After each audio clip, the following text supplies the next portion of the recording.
When Walter and I went to visit my in-laws, my mother-in-law, who came to pick us up at the airport, said, "You can't ride in the car, so you must walk home."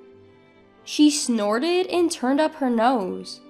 It's a 3-hour journey one way, and though I'm confident in my physical strength, this treatment was too much. I almost cried, but someone reached out to help me.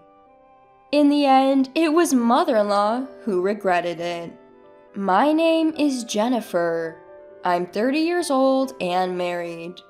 I love mountain climbing, and I met my husband Walter, who is 2 years younger, in a college mountain club.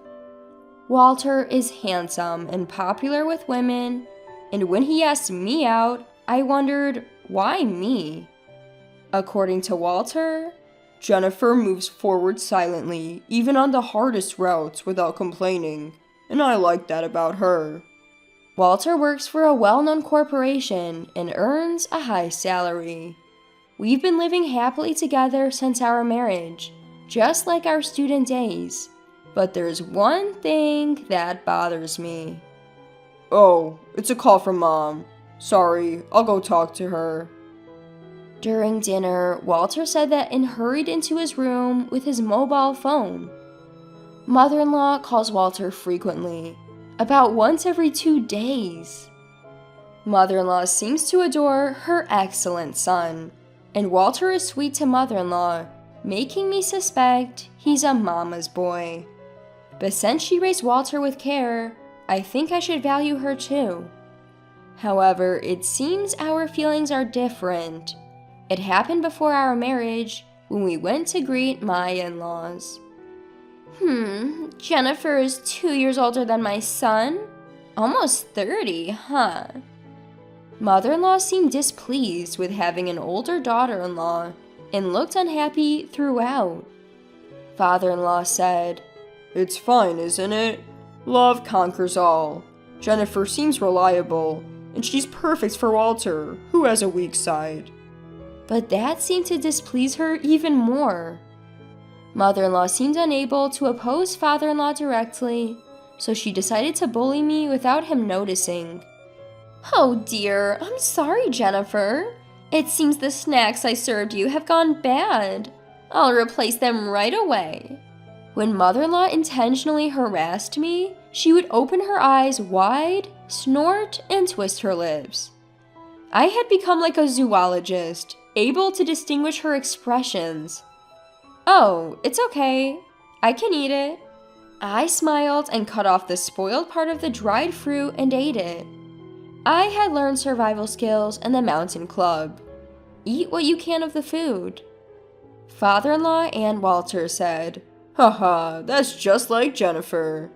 Father-in-law added, laughing, "Honey, that's not good. Don't serve Jennifer something like that." The atmosphere remained pleasant, but... I was careless. I'm sorry. While laughing, I didn't miss her brief, sharp look and a click of her tongue. There were other instances, like when she said, "Look, I went to Italy last week and bought souvenirs," and pulled out a high-quality branded tie for Walter. For me, it was a flimsy t-shirt with a fake-looking logo that was obviously a knockoff brand. "Come on, try on the tie. Jennifer, you try on the shirt too." At that moment, mother-in-law's face showed that familiar expression, and I realized it was another harassment. No? I can't wear a tie with casual clothes." I'm not up for it right now either. I forced a smile to keep the atmosphere light, but inside, I was fed up. Afterward, I only used that t-shirt for things like weeding in the summer, or as a joke to show my friends in photos. I really hate even looking at it. These harassments were subtle enough that only I would recognize them as such. And when I told Walter, he would just say, "Mom's a bit quirky, so forgive her." However, the malice I felt little by little gradually wore me down. The town where we live is about an hour's drive from my in-laws, and the fact that we could easily visit them if we wanted to was also a source of gloom. Then one day, "Jennifer, I'm sorry for the sudden news, but I've been transferred. It starts next month, so please prepare."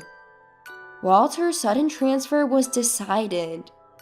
Walter apologized, but I was secretly relieved to have an excuse to distance ourselves from my in-laws. Plus, the new location was very close to my parents' home, so it felt like moving from away to home. Got it. Leave the preparations to me. I'll ask my family for help too. I happily proceeded with the preparations. Now I can get away from mother-in-law's petty harassment. I was anxious about our new life, but 80% of my heart was occupied by the feeling of liberation from mother-in-law. The move was completed, and I thought I could finally distance myself from mother-in-law, but... Hello, Jennifer. Where have you been without answering the phone? You're not neglecting my son while hanging out at your parents' house again, are you? It was another call from mother-in-law. I wanted to sigh heavily, but held back and replied, "I'm sorry I couldn't answer the phone earlier. I was in line at the checkout. Walter might be tired in this unfamiliar environment, so I want to support him with nutritious meals." Mother-in-law's calls started coming every 2 days. Although we saw each other less, we talked more. Most of the time, it was my mother-in-law unilaterally making snide remarks. "My son is sensitive, but I wonder if someone as thick-skinned as Jennifer can understand him.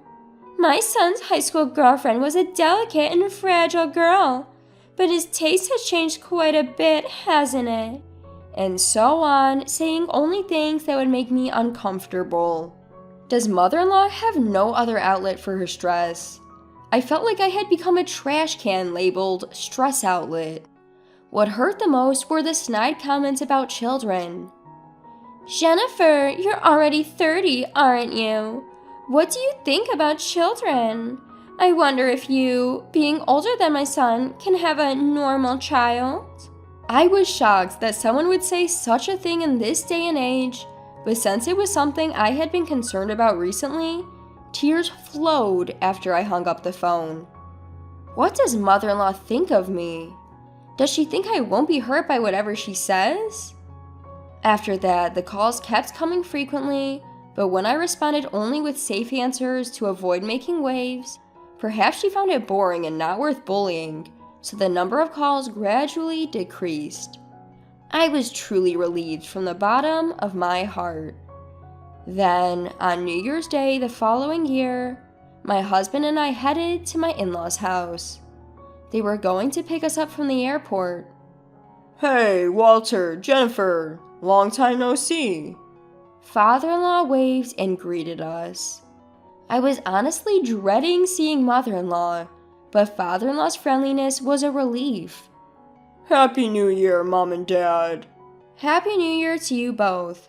"Happy New Year, I'm glad you came." Happy New Year, Walter. Good to see you. We exchanged New Year's greetings, but mother-in-law didn't even look at me. Perhaps she was angry about my cold response to her frequent calls. It was an awkward relationship. I was thinking about how to get through this situation. "You must be tired from the journey. Shall we take a break at the airport cafe?"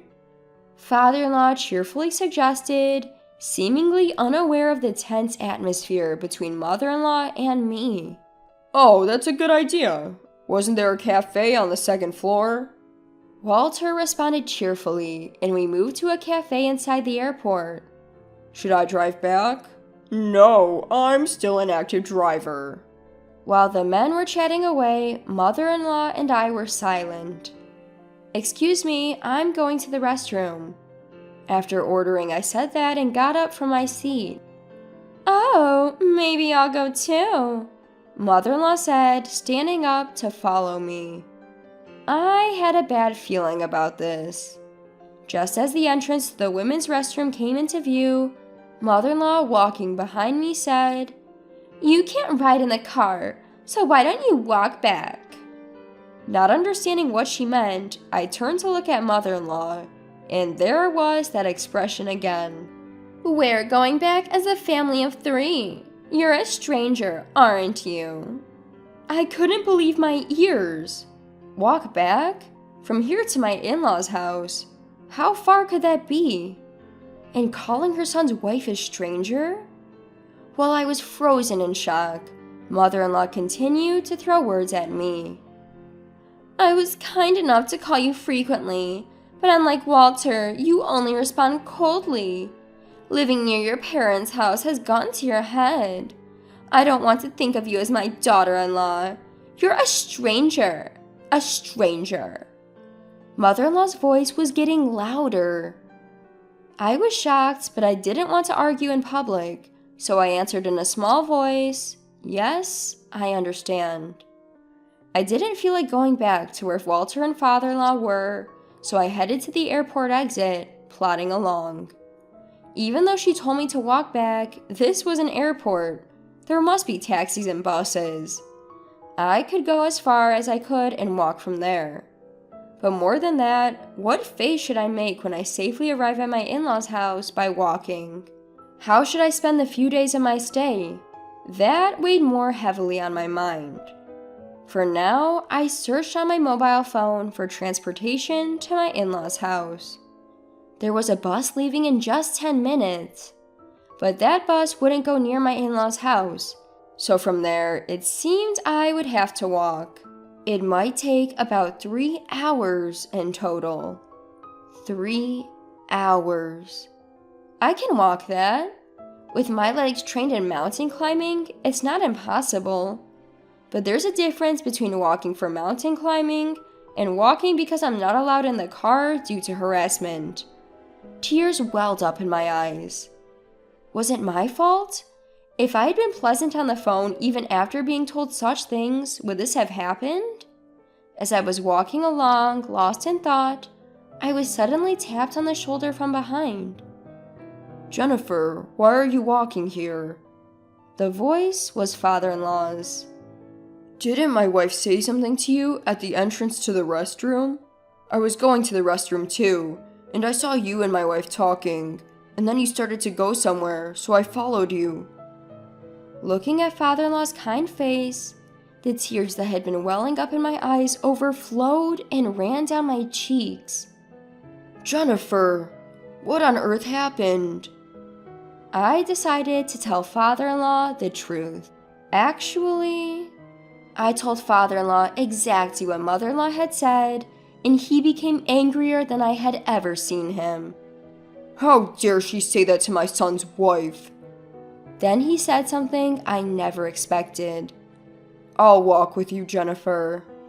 With that, father-in-law stood in front of me and started walking.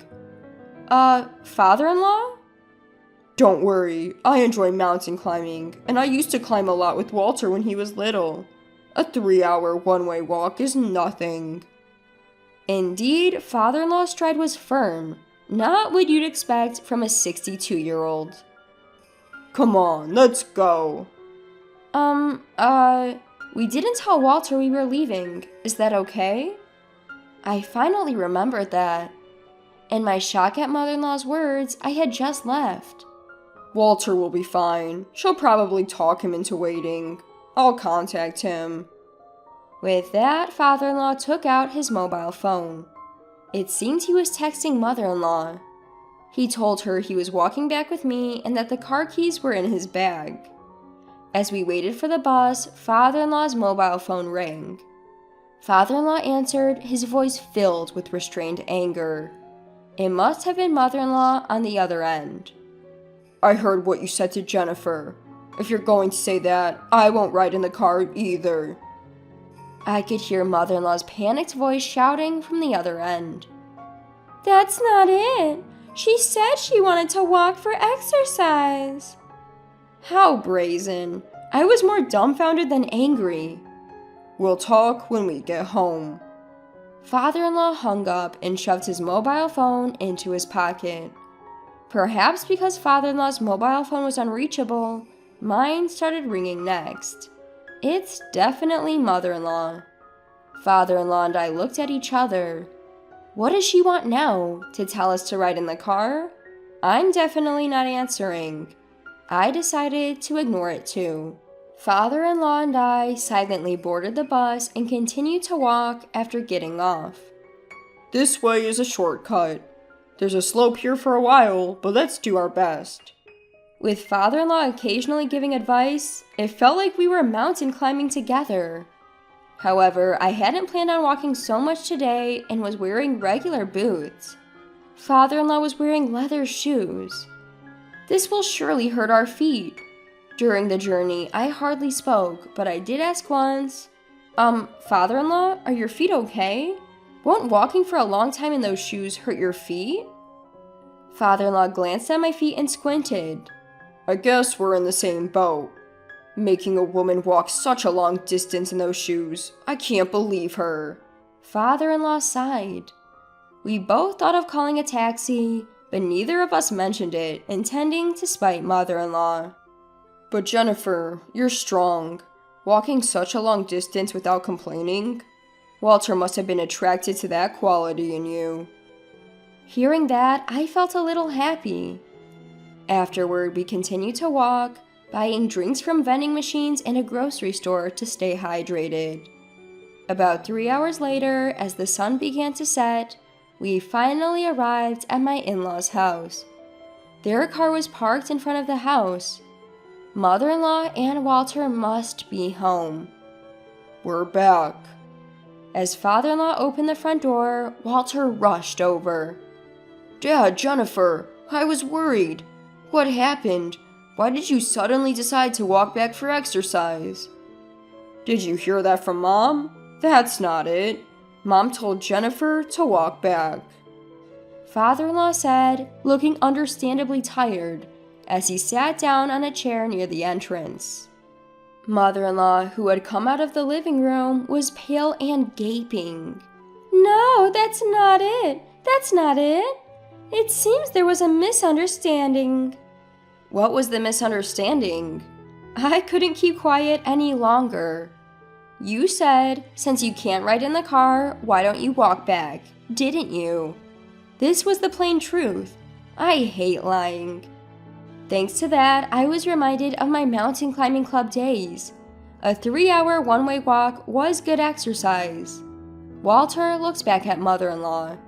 He knows well that I'm not the type to lie. The eyes of father-in-law, Walter, and I were all on mother-in-law. What? You believe this woman over me? We three are family. This woman is a stranger, right? You believe a stranger over your family? Mother-in-law screamed. So, I was not allowed in the car because I'm a stranger, I said quietly. Mom, I can't believe you would say something like that. Jennifer is an important part of my family. I wanted you to feel the same way. Walter said, clenching his fist. His hand was trembling with anger. If you're going to treat Jennifer like this, I'm done with you, Mom. I won't answer your calls anymore. Don't contact Jennifer either. Walter took my hand and said, Let's go. Walter, wait! Walter slammed the door and, without looking back, took my hand and started walking. A year later. Hey, Jennifer, Walter, over here. You can see the view really well. Walter, father-in-law, and I were mountain climbing together. Walter received a transfer order 6 months later, and we moved back to our previous home. After the incident at the New Year celebration, father-in-law decided to divorce and moved alone near our house. Climbing together on weekends had become a regular thing. Shall we have lunch here? At the summit, we eagerly began preparing our meal. While working, father-in-law started talking. Mom went on a spending spree after the divorce. Even though the property division was done properly, it seems she's already in financial trouble. She might have been lonely. The divorce was tough, with all the crying and screaming. Putting some distance between us now is probably best for both of us. That's how it felt. she should expand her world too. Otherwise, she's the type to take out her stress on those close to her. I listened silently to their conversation. I'll cherish my own world, so I don't have to take out my stress on others. Looking at the view from the mountain with my precious family, I made that resolution in my heart.